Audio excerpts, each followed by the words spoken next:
prej temave interesante që trajtohet, domethënë në këto biseda këtu është sfida e librit në marrëdhënie me teknologjinë. Dhe ngren pyetjet se a do t'i mbjetoj libri klasik, libri me letër, a do t'i mbjetoj teknologjisë të ardhmes, a mos ndoshta libri një dite do të kthehet në një lloj relike. Një fytyrist në një mbledhje që është bërë në Organizatën e Kombeve të Bashkuara në vitin 2008, nga gjithë ato vlerësimet, parashikimet që ka bërë për botën, thotë që libri ka mundësi që aty nga 2030, 2040, 2050 do të jetë thujse në zhdukje ky libri klasik, dhe do jetë një lloj libri tjetër mbase elektroniku, ky tjetri, gjitha llojet variacione tjera të librit. Dhe Umberto Eco futet dhe argumenton që libri thot nuk ka për të zhduk asnjëherë, dhe merr rastin e kompjuterit, ai është një përdorues i kompjuterit dhe thot është e pamundur, thot, lexosh Luftën dhe Paqen, thot, në një kompjuter ose në një pajisje që mund të jetë shumë avancuar elektronike. Sepse pas një 2 orësh, thot, që ti e ke filluar leximin, thot, jam bërë syt, thot. Fushatat e Napoleonit në Google lexohen. Dhe në strategji. Ti jam bërë kështu, thot. Dhe pastaj e futet në detajet tjera të modernitetit, zhvillimit, një lloj dinamike, thot, ka që madhe se dhe ka një sfidë me kujtesën, domethënë. Njerëzit thonë tani nuk mbajnë mend asgjë, sepse çdo gjë rinovohet aty për aty. Çdo gjë ndryshon aty për aty. Dhe thotë që libri është nga ato gjëra që nuk do bjerë pre këtij lloj dinamizmi, këtij lloj konsumizmi. Mbase thot Umberto Eco një ditë, mbase thot ky libri prej letre, ky klasiku, do të jetë vetëm një lloj literaturë që do të përdoret në një lloj kategorie caktuar njerëzish, mbase do ta përdorin gjithë. Mbase thot mund të dalë një material që mund të jetë më i mirë, më i sofistikuar, thot, por në fund fare, thot, libri nuk ka për të zhduk. Pastaj futën në tema tjera, aty ku ka implikuar libri, apo është ndikur libri nga kinemaja, për shembull, se si ka ndikur kinemaja në raport me librin.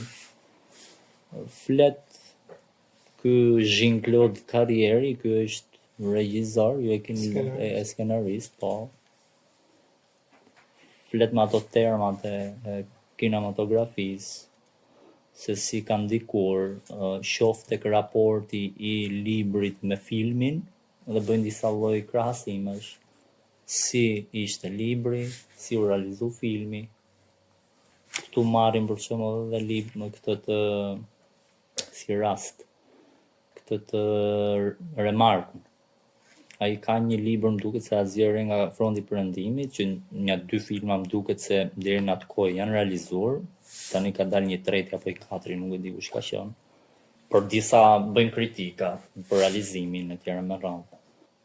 Unë do lexoj disa pjesë ose mbase mund të lexojmë edhe antarët këtu dhe të diskutojmë rreth atyre çështjeve që janë më aktuale, besoj, sepse këtu futen në shumë nën tema.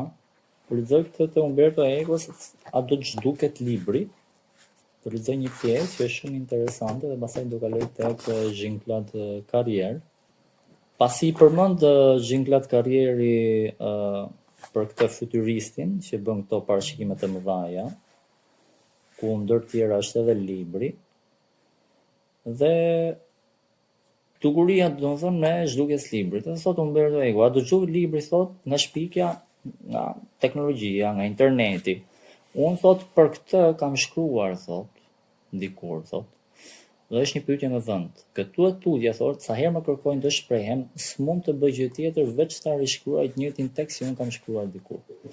Askush se vëre, para së gjitha sepse nuk ka gjë më panjohur se ajo çka është publikuar tashmë. Dhe pastaj edhe pse opinioni publik ose të paktën gazetarët ka gjithmonë ato idenë e gulme se libri do të zhduket, ose për ndryshe janë gazetarët ata që pretendojnë se lexuesit e tyre e kanë këtë ide të ngulme. Si duket hyri një panik i madh kur gazeta thuj se doli nga loja. Domethënë ka qenë këtu kur interneti sa flasi.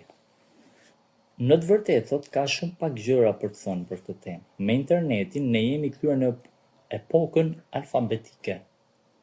Edhe po të kishim menduar ndonjëherë se kishim hyrë në civilizimin e imazheve, ja që kompjuteri na futi përsëri në galaktikën e Gutenbergut dhe këtë jetutje të gjithë janë detyruar të lexojnë. Për të lexuar duhet një mjet. Ky mjet nuk mund të jetë vetëm kompjuteri. Kaloni 2 orë para kompjuterit duke lexuar. Roman dhe syt do t'ju bëhen si topa ping-pongu. Unë kam në shtëpi syze të polarizuara, thotë që më mundsojnë t'i mbroj syt nga dëmtimet e leximit të vazhdueshëm në ekran.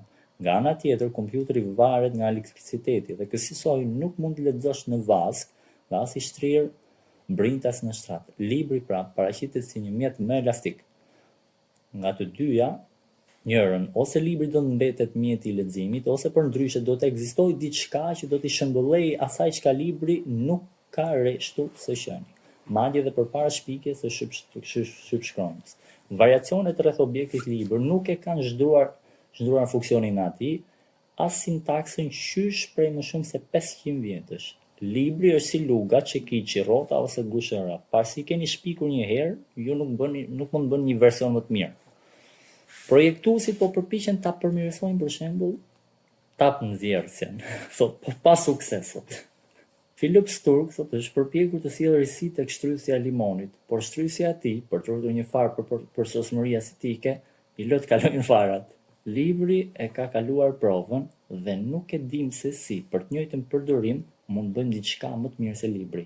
Ndoshta ai mund zhvillohet për sa u përket përbërësve të tij, ndoshta faqet nuk do jenë më prej letre, por libri do të mbetet ai që është. Është për shumë për kohën që ne jetojmë ose për brezën e ri apo nuk e pëllu me fëmijët. Ne e kemi kuptuar që ajo pa me më të mëshme në të sot është që të shohësh edhe një fëmijë në karrocë. Nuk kam pa fëmijë në karrocë. Në celular kështu domethënë. Kështu që ai familiarizimi me celularin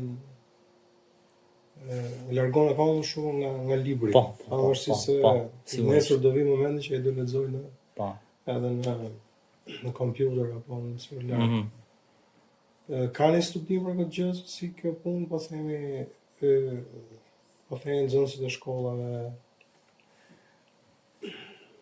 sa e kanë këtë gjë, ose po themi edhe ne herë pas here nga ajo imazhi që cilin e ka sundu, preferojmë më tepër të ndëgjojmë ligjërat, ndëgjojmë një intervistë. Intervistë po themi. Regjisor, skenarist, se sa të thithim zë dhe figurë, se sa të thithim një libër, edhe pse ne jemi brezi librit, ne jemi brez që jemi mësu edhe të mbajmë shënime.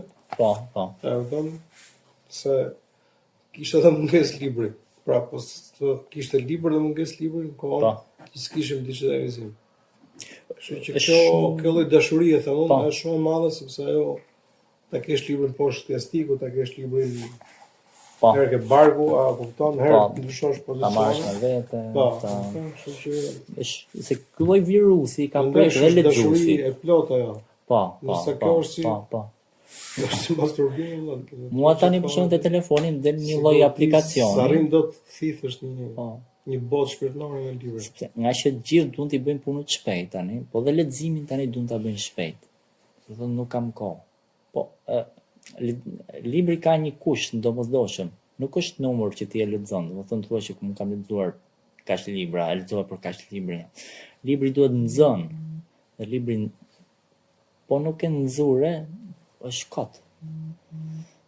Thush ta lexosh. Ka një studim si është qas brezi i ri me këtë gjë, se ka një anketim apo ka diçka që shoh. Këtu në Shqipëri nuk besoj se ka studime. Shqipëri jashtë absolutisht ka studime. Po themi libër elektronik në ajo, unë personalisht edhe unë Jam bërë disa jo studime, emisione, po themi, nuk e di, mbi çështjen e trendit të librit në Shqipëri, për librin digjital dhe librin tradicional. Lexuesit shqiptar janë komplet këtu, tek libri tradicional, shumë pak. Dhe trendi tregon që edhe pse teknologjia zhvillohet etj më radh, lexuesit shqiptar nuk shkojnë dot te libri elektronik. Edhe nga përvoja ime, që unë kam pas në tregon librit të ndër vite, thuj se nuk e preferojnë fare, madje bezdisen. Libri ka dhe një lloj krijon një lloj lidhje me librin. Madje një studim që kishim bërë jashtë në universitet, kishte një lloj ndikimi në tru, kur ti e hiqje dhe ajo fshihet, dhe kur ti e kap e kthen këtej, por mund të rikthehesh, mund ta mbash njëshin, po. Kishte një lloj efekti në tru kjo.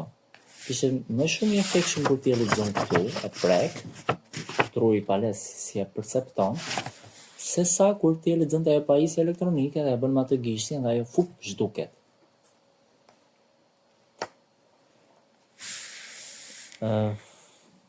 Të raportin tani me pajisjet elektronike, unë e shoh edhe te vetja, edhe pse jam shumë i disiplinuar për lexuar, lexoj të paktën 1 orë ose 2 orë në ditët, por ky është si një lloj çengeli që të ka përhunde dhe fatkeqësisht të mban peng.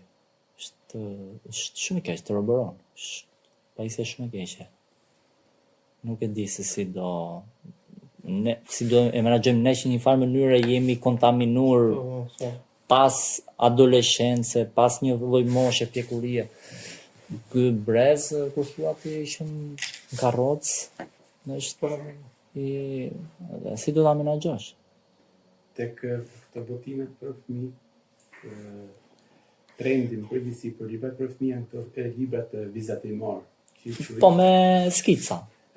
Pra janë librat klasik që është teksti i gjatë dhe i gjërmi, ka ndonjë imazh ilustrues, janë komiks, ato që janë mangat në përgjithësi. Po, manga. Cilat është figura dhe ka shumë pak tekst. Shumë po. Që janë shumë përhapur, sidomos 4 vitet e fundit janë bërë shumë virale në Perëndim. Dhe është ajo pjesa e mesme me cilën kërkojmë ta marrin fëmijën, si thon, tek libri, që janë këto librat vizatimori quajnë, siç janë Ditari i Grekut, Kapiten Bretushi me shok. Dhe është një hibrid mes pra çdo flet ka edhe imazhe, ka edhe tekst. Pra në mënyrë që Michael, si thon, teksti është më i pakët, imazhet janë më të shumta, apo jo që të jenë dominante asnjë rast tjetër. Edhe ideja është prapë ajo që prapë një mësohet me imazhin, me figurën. Po, me imazh. Teksti prapë ngjelet si në hije aty dhe nuk skërvitet. Dhe kjo është trend në rritje faktikisht. Kjo tregon që na kanë vrarë imagjinatën. Në fëmijë, fillon një zhvarë imagjinate dhe ti të kërkon të ndihmosh aty, jo se s'ke pas në kohën tonë libra me ilustrime. Por mendoj që në 10 faqe mund të lëvë një figurë, tonë si diçka tjetër. Janë të papreferueshme këto libra të cilët është zhvillim imagjinatë. Është bërë shumë i vështirë leximi, duket shumë lodhës. Askush nuk përqendrohet. Sot problemi kryesor që kemi përqendrimin. Përqendrimi më herë është vrarë në mënyrë. Këtu ekoja e përshkruan një pjesë. Këtu është pyetja se duhet ta theksojmë thot shpejtësi në rritjen në cilën vjetrohen këto mjetet e reja, thot, duke na detyruar të riorganizojmë të gjitha metodat tona të punës dhe të regjistrimit, mënyrat tona të menduarit. Thot Umberto Eco për shpejtimi që ndihmon në fshirjen e kujtesës. Ky është padyshim një nga problemet më të ndërlikuara të civilizimit tonë. Nga njëra anë, thot, ne shpikim shumë instrumente për të ruajtur kujtesë. Çdo formë regjistrimi, mundësie transferimit të dijes, kjo është sigurisht një përparësi e rëndësishme, thot, në krahasim me ato të korave, kur duhet përdorja metoda mnemotechnikat, teknikat për mbajtur mend, thjesht sepse nuk mund zotroje gjithçka që ka lypsej të dije. Aso kohë njerëzit mund të mbështeteshin vetëm te kujtesa e tyre. Nga njëra anë, përtej natyrës së përkohshme të këtyre instrumentave, që në fakt përbën problem, duhet pranojmë gjithashtu se ne jemi të paanshëm kundrejt objekteve kulturore që prodhojmë. Sa për të dhënë një shembull, unë po përmend originalet e prodhimeve të famshëm të libra vizatimor. Ata janë tërmërësisht të kushtueshëm sepse janë të rrallë. Tani, një faqe e Alex Raimondit kushton jashtëzakonisht shtrenjtë. Por pse janë kaq të rrallë? Thjesht sepse gazetat që i publikonin, sa po i riprodhonin në lastra, i hidhin kosh. Besimimi do jetë do jetë gjithnjë më shumë për një kategori shumë të ngushtë lexuesish. Pra masa që nuk lexon do të jetë gjithmonë më e gjatë. Gjithë unë mendoj se një ligjërat që masa duket sikur s'ka fare në lidhje me këtë është ajo që Umberto Eco thot për klasikut. Edhe përmend disa, po themi, përmend dhe Biblën aty, përmend edhe dramat e Sofokliut, tragjeditë. Ai thotë gjë shumë interesante, që libra thotë këto quhen libra klasik, thotë për mua thotë për poezinë më mirë libri klasik. Por thotë për poezinë libri klasik është i mbijetuar. Pse thotë është i mbijetuar? Sepse njerëzimi ka nevojë gjithmonë për përgjigje. Unë mendoj se libri do ngelet edhe kështu në formën e tij të vërtetë, po themi, klasike, sepse njerëzit kanë nevojë domethënë të prekin vërtetën. Prekin nevojën për të dhënë përgjigje pyetjeve të tyre, dhe s'mund ta bësh gjithmonë atë gjë. Ta kupton me ChatGPT me këtë me atë. Pra me diçka elektronike. Edhe pse duket sikur çdo gjë e merr për aty, unë mendoj se ja, s'është kështu domethënë. Artistikisht gjithmonë, për shembull, herën e fundit, për shembull, herën e fundit me librin, po dhe një ide që, pse për mos i ne ka kalarën tash, nuk ka një, po themi, libër ose roman që t'jetë i veshur artistikisht. Se studim mund ketë, se nuk e prek studimin ai cili është i thjesht, ai që i cili është një shtresë e cila lexon, po lexon thjesht. Ka dëshirë lexoj, po lexon. Unë njoh për shembull personazhe që lexojnë limonat, po lexojnë limonat mirë. Po themi që dëgjon dekalogu një lagje Tiranës apo diçka tjetër. Aty janë histori të vogla, po që njeriu fillon kupton. Njerëzit se njohin fare lexim kanë lexuar këtë gjë. Njerëzit kanë dëshirë që të lexojnë gjëra klasike. Klasike do ngelet gjithmonë. Derisa të kthehet në art, të kthehet në kinegrafi, në teatr, çdo gjë, unë mendoj se njerëzit kanë nevojë që të lexojnë gjëra për të marrë përgjigje. Përgjigje më të gjata dhe më të ëmbla. Ai ka qef vishet artistikisht kur ta lexoj diçka, si në film edhe në libër, ai ka qef për shkak ta thithë artistikisht diçka. Është shumë i rëndësishëm rrugtimi. Do të thonë ti mund ta marrësh diçka të gatshme, por përjetimi dhe rruga që ti ndjek për ta marrë atë, do të them një rrugë më e gjatë që vjen nëpërmjet leximit, është shumë i fuqishëm. Edhe na ngel shumë më gjatë në mendje se sa duke marrë për shembull me ChatGPT ose një lloj metode tjetër që ta jep gatshëm. Ka në autobus, në plazh, në këto gjëra. S'mund të rrish gjithmonë me celular kështu. Po. Shpejtësia me cilën teknologjia rinovohet, thotë na detyron të një ritëm të papërballueshëm për riorganizimin e vazhdueshëm, thotë të shprehjeve tona mendore. Çdo 2 vjet thotë do duhet ndrohet kompjuteri, nga që këto aparate janë konceptuar pikërisht kështu. Pra, për t'u vjetëruar pas një farë kohe dhe ti riparosh, shkon më shtrejt se sa ti zëvendësosh. Çdo vit do duhet të ndroj makina, sepse modeli i ri përfshet përparësi për sa i përket sigurisë, pajisjeve elektronike e tjera. Kështu çdo teknologji e re nënkupton përvetësimin e një sistemi të ri reflektesh, i cili kërkon nga ne përpjekje të reja, dhe gjithë kjo në një afat kohor gjithmonë edhe më të shkurtër. Pulave ju desh gati një sheku që të mësonin të mos kalonin rrugën. Më në fund, specia ju përshtat kushteve të reja qarkullimit, por ne nuk kemi ka shumë kohë. E thot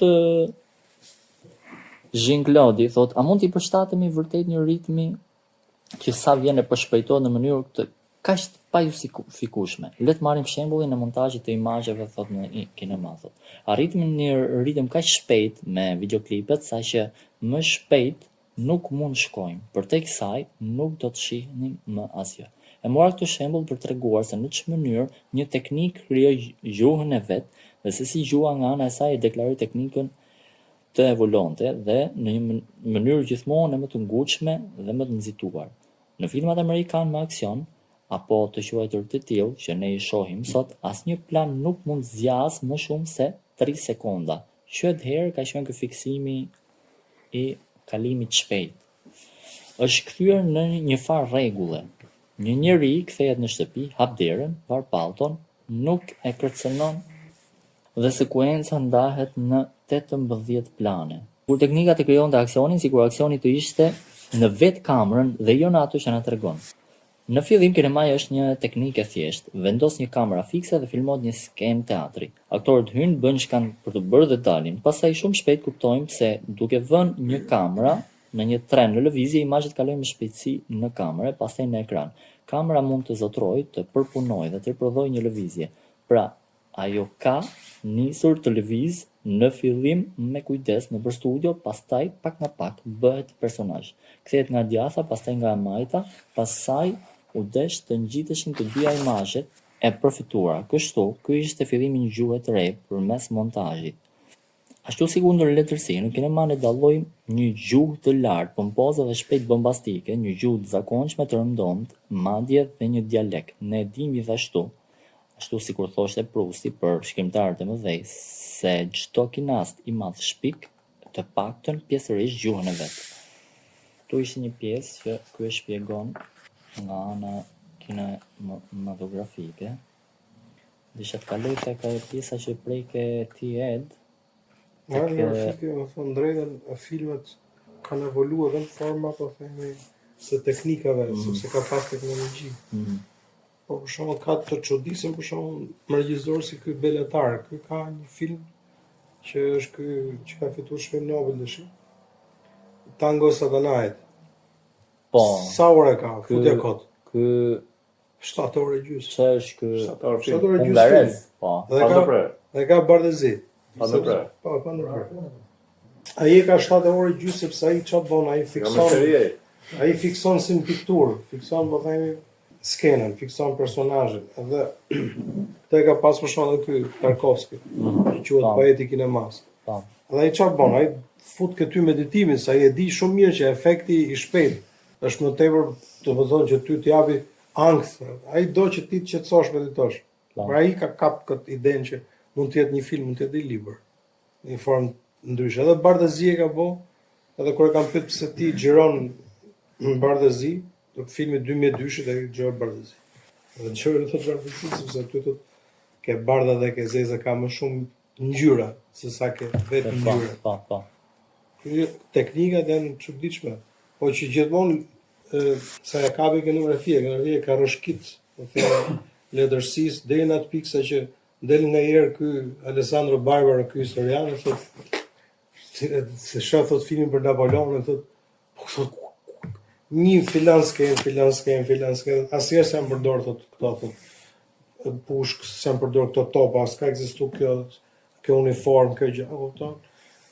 Gladiatorët e Romës një hesap tjetër, thotë, kupton? Ku fritesh gladiatori ishte profesionist si futbollist sot. Po. Ishte shpenzime thotë me majtë gladiatorët. Ne thotë një pikturë që ke kështu, që është një pikturë thotë gladiator mbretët thotë që Cezare që bën kështu, e ke bën thotë stereotipet që në çdo thotë ndeshje gladiator është vritesh. Ku vritesh një gladiator? Gladiatorët ishin njerëz etj. Po kjo është për aspektin që si është katruar letërsia, se po kjo për shembull kushtrimi të parëve kemi qenë të vegjël, ne kemi pan kineman, a që e fini bukur, vite 70 e sa. Edhe po ta shohësh bo 10 herë, ai është dhëmbi bardhi i Jack Londonit, është bo 10 herë si version. The Call of Wild. Po. Kështu që, po, këto janë muhabete brenda kinematografisë, sa përse letërsirë që tjetër.